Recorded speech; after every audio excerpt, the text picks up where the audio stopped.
Hello everyone, আসসালামু আলাইকুম। অনেকদিন যাবতই একটু ঘোরাঘুরি থেকে দূরেই ছিলাম। সেদিন রাতে ভাবলাম একটু বাইরে কিছু খেয়ে আসি, তাই ঘুরতে ঘুরতে চলে গেলাম বিন রাজ্জাক হোটেলে। তেমন কোনো রিভিউ কিংবা খাবারের আমরা মেনিউ কোনো কিছু না জেনে গিয়েছিলাম, কারণ হঠাৎ করে চোখে পড়লো, ভাবলাম নেমে কিছু খেয়ে নেই।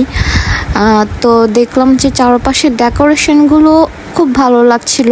এখানে একটা ফ্রিজার ছিল যেখানে সামুদ্রিক মাছ ওরা সেল দিচ্ছিল। তো এখানে কোরাল দেখলাম, রূপচাঁদা দেখলাম, তারপরে টুনা ফিশ সব কিছু ছিল। তারপরে ঘুরে ঘুরে আমি গাছগুলোও দেখছিলাম। আসলে হোটেলের যিনি মালিক ছিল তিনি মোটামুটি অনেক শৌখিন ছিল, কারণ এখানে অনেক রকমের বাহারি গাছ ছিল যেগুলো দেখতে আমার কাছে অনেক ভালো লাগছিল, কারণ আমি অনেক গাছপ্রেমী একটা মানুষ। যাই হোক, তারপরে এই যে এটাও আমার কাছে অনেক ভালো লেগেছে, এই জন্য আমি ধরে ধরে দেখছিলাম এটা কি আসল নাকি নকল নাকি প্লাস্টিকের, এরকম একটা অবস্থা হচ্ছিল। তো দেখলাম যে না, আসলেই অনেক সুন্দর, এই গাছের পাতাগুলো অনেক সুন্দর, গাছটা সম্ভবত বড় হয়।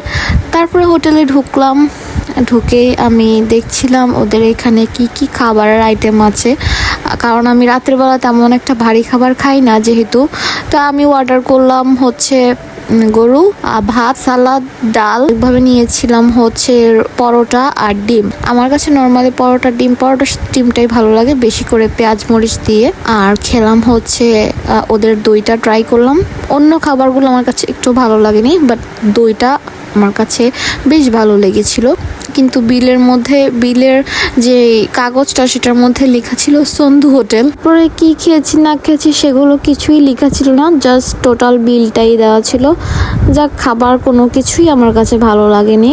এটা কোনো খাবারের রিভিউ না, জাস্ট আমি একটু নাইট আউটে গিয়েছিলাম, এটারই ভিডিও ছিল। সবাই ভালো থাকবেন, আল্লাহ হাফেজ।